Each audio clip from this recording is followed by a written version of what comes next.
वक्त तरमीमी बिल की मुखालिफत में खड़ा हुआ हूं। किसी एक शायर ने बड़ा अच्छा कहा था, जब भी ज़मीर और ज़र्फ का सौदा हो दोस्तों, जब भी ज़मीर और ज़र्फ का सौदा हो दोस्तों, कायम रहो हुसैन के इनकार की तरह। सर, ये वक्त तरमीमी बिल भारत के गयूर मुसलमानों के ईमान पर, इबादत पर एक हमला है।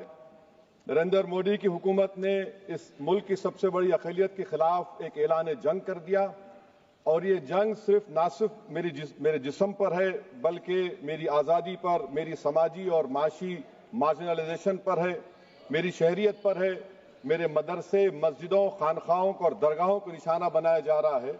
और ये हुकूमत सच्चाई को नहीं बयान कर रही है कि ये तरमीमी बिल से मुसलमानों का तहफ़्फ़ुज़, तरक्की और गुर्बत का खात्मा होगा। ये सरासर झूठ है।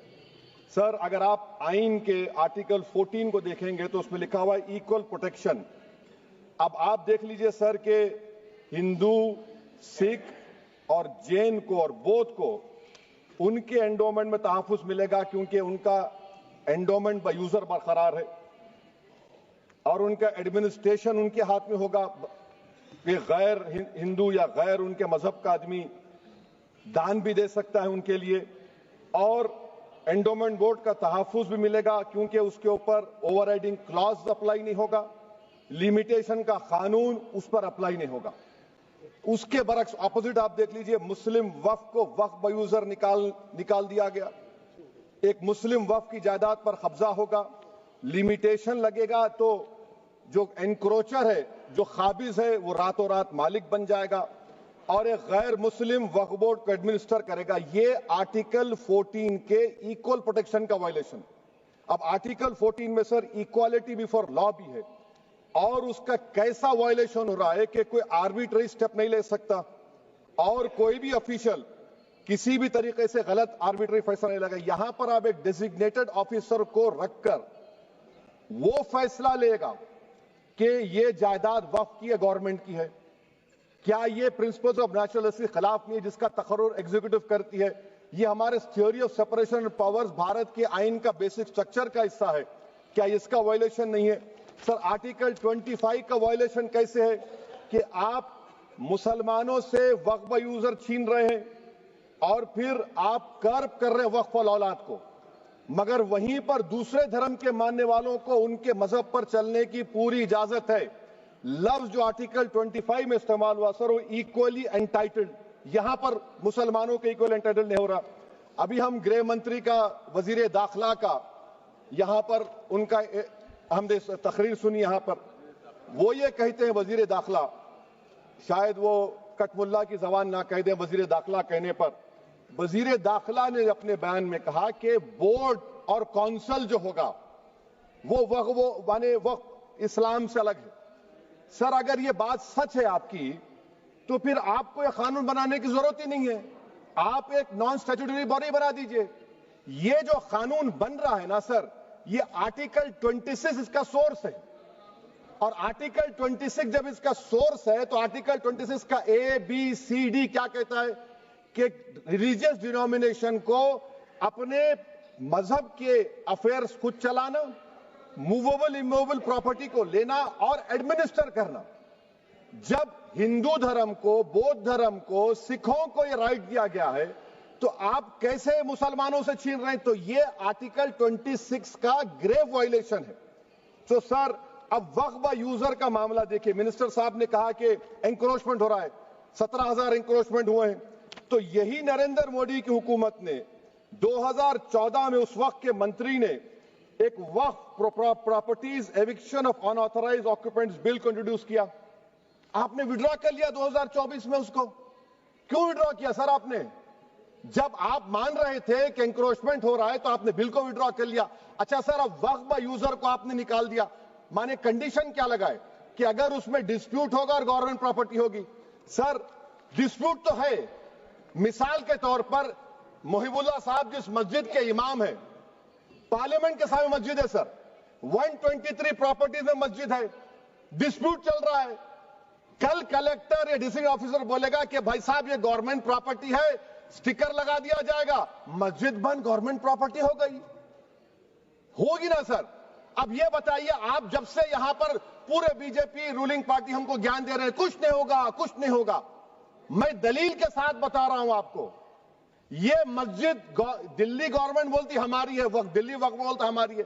तो सर वक्फ बाय यूजर, अगर मैं अपनी गवर्नमेंट के खिलाफ वक्फ बोर्ड वक्फ बाय यूजर इस्तेमाल नहीं करेगा तो क्या है सर? अच्छा, ये अमेंडमेंट जब हो जाएगा तो मुझे कहने दीजिए सर, सिर्फ प्राचीन मंदिरों की इबादत होगी, मस्जिदों की नहीं होगी।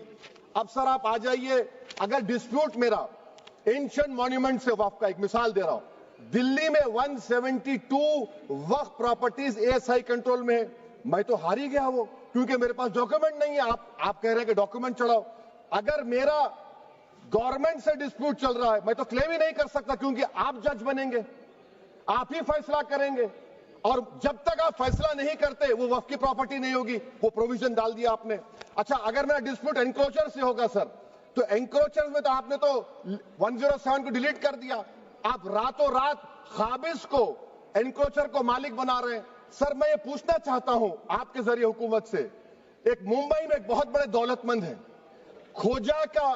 खोजा बरादरी का यतीम खाना था, उन्होंने 2004 या 5 में 22 करोड़ में खरीद लिया। वो केस सुप्रीम कोर्ट में, कि आप उनको मालिक बनाना चाहती है लिमिटेशन एक्ट अप्लाई करके? हमको बताइए, हम जानना चाह रहे हैं। और सच्चर कमेटी ने सर 2007 में कहा कि दिल्ली के 123 प्रॉपर्टीज की मार्केट वैल्यू 6000 करोड़ की। आज हम 2025 में आ गए, क्यों आप उन प्रॉपर्टीज के खिलाफ पड़े हुए? 1976 में उस वक्त के वजीर आजम इंदिरा गांधी लेटर लिखा, इसको आप दे दीजिए, मगर आप उसको मानने को तैयार नहीं है। तो सर और एक जो झूठ फैलाया जा रहा है, management empowerment efficient development. Sir this bill takes any management from the hands of Muslims, disempowers the waqf in comparison to any other stakeholder, takes away the efficiency of administration and hampers development. Waqf disempowerment in the name of efficiency, inefficiency is being created. The progress of development from pre-independence till today is sought to be destroyed. Sir अभी हमारे home minister साहब ने फजल पुकाया case का जिक्र किया। Sir मैं आपसे गुजारिश करूंगा कि होम मिनिस्टर जरा अच्छे लोगों को रखकर इंफॉर्मेशन ले। फजल पुकाया का ऑबिटर क्या है? इट इज ऑबिटर, वो रेशियो डिसेंडेंटाई नहीं है जो आपने कहा है। अच्छा सर, शेड्यूल ट्राइब के बारे में कहा, क्या शेड्यूल ट्राइब में मुसलमान नहीं होते? शेड्यूल कास्ट में नहीं होता मुसलमान, शेड्यूल ट्राइब में मुसलमान होता। तो क्या आर्टिकल 25 मेरा चला गया, आर्टिकल 26 चला गया, आर्टिकल 14 चला गया, 15 चला गया, 29 चला गया? लक्षद्वीप का एक मुसलमान एमपी है, क्या उसको राइट नहीं है क्योंकि ट्राइबल है? क्या कह रहे हैं आप? इस ऐवान को क्यों गुमराह कर रहे हैं आप शेड्यूल ट्राइब के नाम पर? सर और एक चीज जो आपको बता रहा हूं सर, अब आप जब आर्टिकल 26 से मेरा सोर्स है, तो आप सेंट्रल वक्फ काउंसिल में 22 में से 10-11 आप नॉन मुस्लिम को बना सकते हैं। रिलीजन न्यूट्रल आपने कह दिया, और आप बनाएंगे, क्यों बनाएंगे आप? स्टेट वक्फ बोर्ड में 7 नॉन मुस्लिम होंगे और 4 मुसलमान। क्यों होंगे? क्योंकि आप लॉ में 95 में डायरेक्ट मैनेजमेंट में ले सकते हैं 5 साल के लिए। आप वक्फ बाय यूजर को आप कलेक्टर डिस्ट्रिक्ट ऑफिसर बोलेगा ये वक्फ की प्रॉपर्टी नहीं है, तो वो वक्फ बोर्ड खामोश बैठ जाएगा, कुछ एक्शन ही नहीं लगा, क्योंकि वो आपके प्यादे हैं। अच्छा, जब आप नॉमिनेट करेंगे सर मैं मोदी गवर्नमेंट के खिलाफ नो कॉन्फिडेंस ला सकता हूं, मगर वक्फ बोर्ड का चेयरमैन जो नॉमिनेट होगा उसके खिलाफ नो कॉन्फिडेंस नहीं ला सकते, हम बिल्कुल नहीं ला सकते। क्या मजाक है बताइए आप? ये डेमोक्रेसी है। नॉमिनेट भी स्टेट गवर्नमेंट करेगी, वो अगर डिक्टेटर बन जाएगा जैसा आज भारत में हो रहा है, तो वो भी नहीं हटेगा। कम से कम यहां पर तो इलेक्शन है, वहां पर तो आप 5 साल झेलते रहो उसको। अच्छा सर, अब ये जो क्लॉज 11 और क्लॉज 9 आप 16AA से देखिए, where the qualification of the members of the board has been limited only to 3 categories contained in 14(1)(c). Intention is very clear that the majority is to be packed with non-Muslims. So who will defend my interests, sir? If I cannot depend on the state waqf board, central waqf council, which are going to comprise non-Muslims, this in itself is a clear violation of Article 26, 14 and 15, sir. अच्छा sir, CO पहले 95 act में था कि word मुस्लिम, आपने गायब कर दिया उसको। अरे आखिर क्यों इतनी नफरत है आपके लफ्ज मुसलमान से? अच्छा फिर क्या कह रहे हैं आप कि ये भी आर्टिकल 26 का वायलेशन है? सब जितने हिंदू धर्म के प्रॉपर्टीज हैं, सिख धर्म के हैं, बौद्ध के हैं और आपके जैन के, वहां पर उन्हीं के मजहब का ऑफिसर होगा और कहां पर नहीं होगा? वक्फ बोर्ड में। Waqf board is a pure religious institution, इसको समझने की जरूरत है। तो आप ये कर दे रहे हैं सर। अच्छा सर, आप देखिए, अब आप आ जाइए ये ट्राइब्यूनल पर।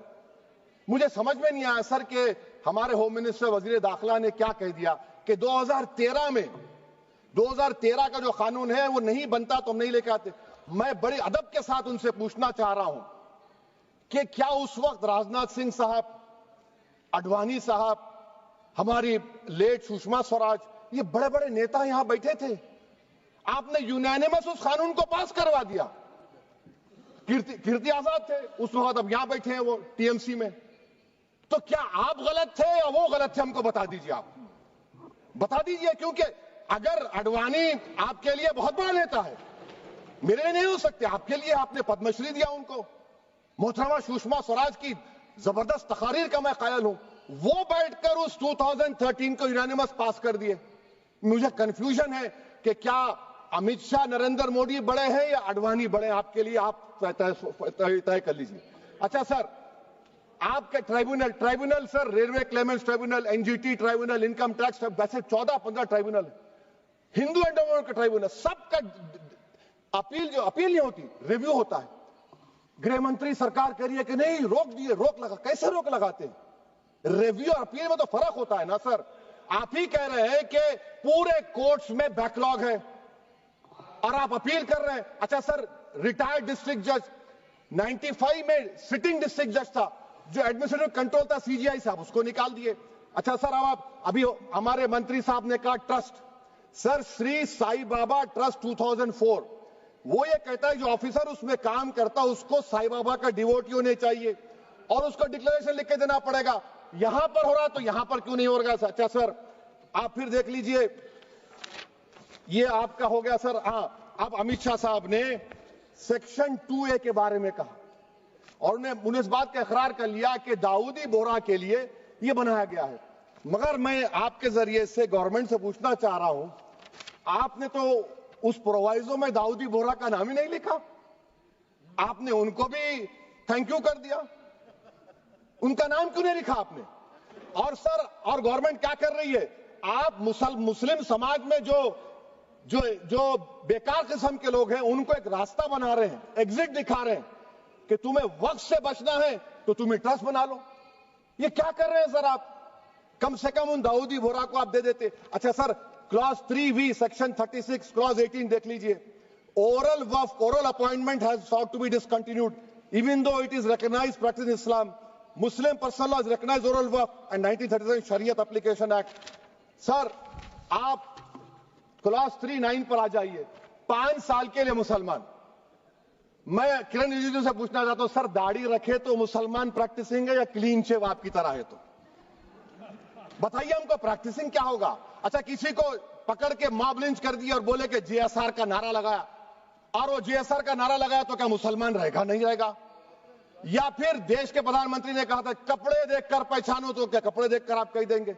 अच्छा, अगर कोई क्रिश्चियन हिंदू धर्म कबूल करता है तो क्या वो मंदिर को नहीं दे सकता प्रॉपर्टी? फिर भारत के संविधान में आर्टिकल 300 क्यों है सर? राइट टू इक्वालिटी क्यों है? फ्रीडम ऑफ रिलीजन क्यों है? 5 साल कहां से लाएंगे? अच्छा सर, और एक चीज सर, और एक चीज मैं आपको बोल के खत्म कर दूंगा सर। इस बिल में वक्फ औलाद का सर, इसमें आप देखिए clause 432, the creation of waqf al-awlad shall not result in denial of inherent rights to heirs, including women heirs or the waqif or any other right of person. Sir, ये article 25 का violation है, शरीयत application act 37 का violation, article 300A का violation है। अच्छा, हिंदू धर्म में सेल्फ एक्वायर्ड प्रॉपर्टी को एक हिंदू, अब उसके फर्ज के 2 बच्चे हैं, वो एक को अपनी पूरी दौलत दे सकता है, कोई रोक टोक नहीं है। वो कहेगा नहीं मैं घर के बच्चों को नहीं दूंगा, मोहल्ले के गरीब को दे दूंगा, वो भी कोई रोक टोक नहीं है। वहां पर आपको बच्चों की फिक्र नहीं है। जब मैं अपनी प्रॉपर्टी को अल्लाह को मालिक बनाकर दे रहा हूं, आप कह रहे बच्चों की फिक्र नहीं है। इतनी मोहब्बत आप बिल्किस बानो से दिखा देते तो आपके लिए दुआएं देती आपके लिए। तो सर, आप दूसरी बात आप देख लीजिए सर, आखिरी बात कहकर मैं अपनी बात को मुकम्मल कर रहा हूं सर। नहीं, मुकम्मल कर रहा हूं। स्पीकर साहब बहुत टाइम दे दिए। सर आप देखिए, इसमें अमित शाह साहब बोले कि इतनी प्रॉपर्टीज का कब्जा हुआ, चोरी हुई, ये हुआ। सर, क्लास 2652A सेक्शन, अगर कोई प्रॉपर्टी बेचता है 2 साल की सजा थी, आपने क्या कर दिया, उसको 6 महीने कर दिया। नॉन बेलेबल था, आपने बेलेबल कर दिया। सेक्शन 40 की बात करते हैं। सेक्शन 40 में सर हमको जो ज्वाइंट वर्किंग कमेटी का जो नोट्स दिए, उसमें मिनिस्ट्री ऑफ माइनॉरिटी अफेयर्स ने कहा कि 30 साल में 515 केसेस सेक्शन 40 के और सिर्फ 8 लोग कोर्ट को गए। वक्फ यूजर का कानून तेलंगाना आंध्रा में है, सेक्शन 40 का कानून तमिलनाडु 63 है, आंध्र प्रदेश में 43 है। और सर आप डायरेक्शन दे रहे हैं, अच्छा क्लॉज 4218B देखिए सर, आप रूल बना रहे हैं, कोऑपरेटिव फेडरलिज्म के खिलाफ है, इतना रूल बना रहे हैं। और आखिर में सर मैं आपको बताना चाह रहा हूं स्पीकर साहब, ये बिल का मकसद सिर्फ मुसलमानों को जलील और रुस्वा करना है, मुसलमानों को दूसरे दर्जे का शहरी बनाने का इनका मकसद है। सर अगर आप हिस्ट्री को पढ़ेंगे तो महात्मा गांधी उस वक्त के व्हाइट अफ्रीका में सफेद फार्म अफ्रीका के कानून को महात्मा गांधी ने कहा था कि ये मेरा कॉन्शियंस इसको मानता नहीं है, मैं इस कानून को कबूल नहीं करता हूं। तो महात्मा गांधी ने क्या किया, उन्होंने उस कानून को फाड़ दिया। तो मैं गांधी की तरह इस कानून को फाड़ता हूं। ये अनकॉन्स्टिट्यूशनल है सर। इस देश में झगड़े पैदा करने का काम बीजेपी करना चाहती है मस्जिद और मंदिर के नाम पर, इसीलिए मैं इसका कंडेम करता हूं। और मैं आपसे गुजारिश करता हूं कि मैंने अपने 10 अमेंडमेंट दी हैं, आप इसको कबूल करिए सर, मुझे बोलने का मौका दीजिए और उस पर डिवीजन का मैं डिमांड भी करूंगा। Thank you sir.